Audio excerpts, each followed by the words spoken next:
Assalamu alaikum. Starting with the name of Allah, the most gracious and the most merciful. My name is Atif Nawaz. I welcome you all on my YouTube channel, English Literature Experts. In today's video, we are going to discuss a poem taken from William Blake collection Song of Innocence and Experiences. This very poem is most prominent poem in the collection Song of Innocence and Experiences. The title of this very poem is London.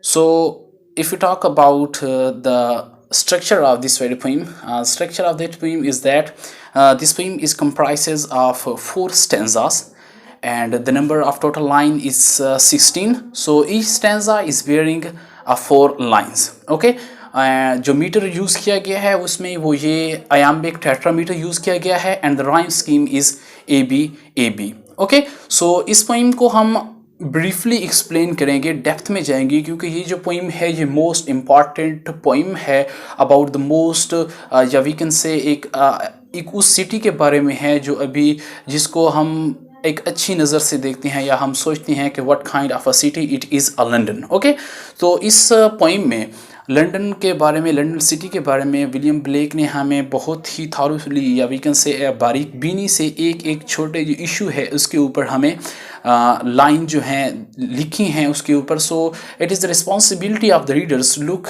Eight the lines to go in the depth of the each line. Okay, so 16 lines जो हैं, each line is replete with a many beauties. Okay, beauties भी कह रहे हैं क्योंकि tone जो है of this very poem is satirical है.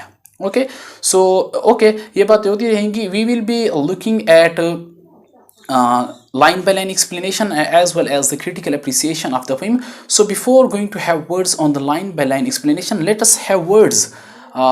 एक किस्म की एक कमेंट्री करती हैं इस पोइम के बारे में कि what kind of a poem it is. As I earlier told you, this poem is comprises of 4 stanzas, 16 lines, tetrameter, iambic tetrameter has been used, and rhyme scheme is AB. Okay, so ये चीज़ें जो हैं ये most important हैं आपके exam point of view से. So you must have to write down the structure of the poem. The tone of the poem is satirical. Okay, ये points जो हैं आप लिख लिया करें, क्योंकि when we write reference to the context, तो ये जो चीज़ें हैं रेफरेंस टू द कॉन्टेक्स्ट में, ये चीज़ें जो हैं ये हमें वहाँ पे हेल्पफुल होती हैं.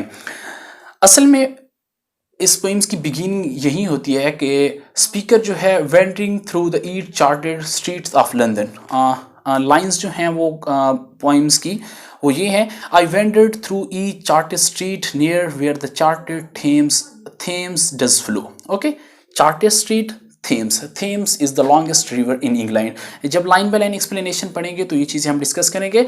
असल में इस पोइम में विलियम ब्लेक जो है वो लंदन का सफोकेटिंग एटमॉस्फेयर बयान कर रहा है. Okay, the inescapable misery and poverty of London.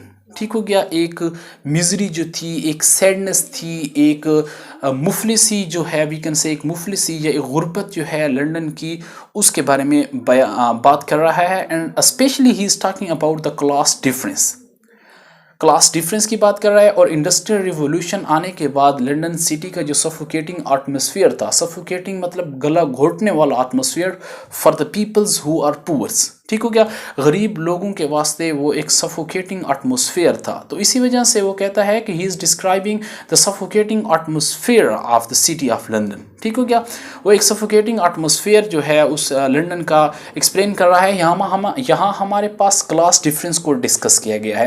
Class difference में किस तरह जो है यहाँ पे एक वर्ड यूज़ हुआ है पोइम में, ब्लैकनिंग चर्च में हमें यहाँ को चर्च की जो करप्शन है उसको शो किया गया है. ठीक हो गया, एक और लाइंस है यहाँ पे, वो कहता है कि मार्क्स ऑफ वीकनेस, ये बाद में है, how the chimney sweepers cry का यहाँ पे ये मतलब है कि यहाँ पे ये चाइल्ड लेबर की बात कर रहा है. किस तरह इंडस्ट्रियल रिवोल्यूशन ने मतलब वहाँ के लोगों की लाइफ को डिस्ट्रॉय कर दिया था. और वहाँ के लोग जो थे, ये जो पुअर की बात कर रहा हूँ, क्लास डिफरेंस जो है, जैसा कि आपको पता है कि ये फ्रेंच रिवोल्यूशन आया तो उसके बाद हमें फ्रीडम मिली. फ्रीडम किस किस्म की थी? इंडस्ट्रियल रिवोल्यूशन के बाद फ्रेंच रिवोल्यूशन आया, तो वो इंडस्ट्रियल रिवोल्यूशन के बाद अमीर तर होता जा रहा था, गरीब तर होता जा रहा था. तो ये चीज़ें जो हैं ये हमें वहाँ पे एक्सप्लेन हो रही हैं. तो वो कहता है कि जब इंडस्ट्रियल रिवोल्यूशन आया लंदन सिटी में तो वहाँ पर क्लास डिफरेंस जो था वो अरूज पे था. जिसमें चाइल्ड लेबर को डिस्कस किया गया है, जिसमें एक सोल्जर को भी डिस्कस किया गया है, and the most thing is harlot को भी डिस्कस कर गया है। उर्दू में हार्लेट को word you can dictionary it. तो हार्लेट को डिस्क्राइब किया गया है, एक सोल्जर को डिस्क्राइब किया गया है, एक हेल्पलेस सोल्जर जो था उसको डिस्क्राइब किया गया है। और यहाँ पे वो कहता है, असल में ये है कि वो कहता है आई वेंडेड थ्रू ई chartered street near where the chartered Thames does flow, look at the lines chartered street.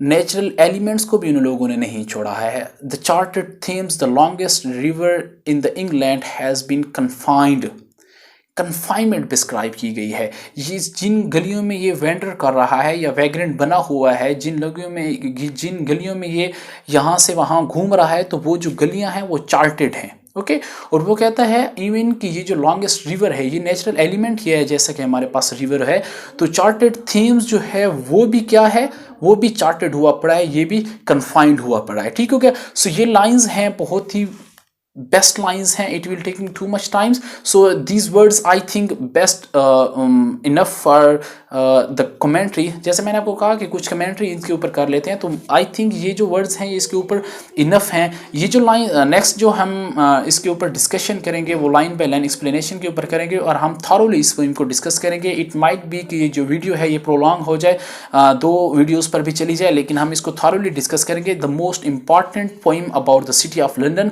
Where the William Blake describing the suffocating atmosphere of London. So let us discuss line by line explanation of the poem.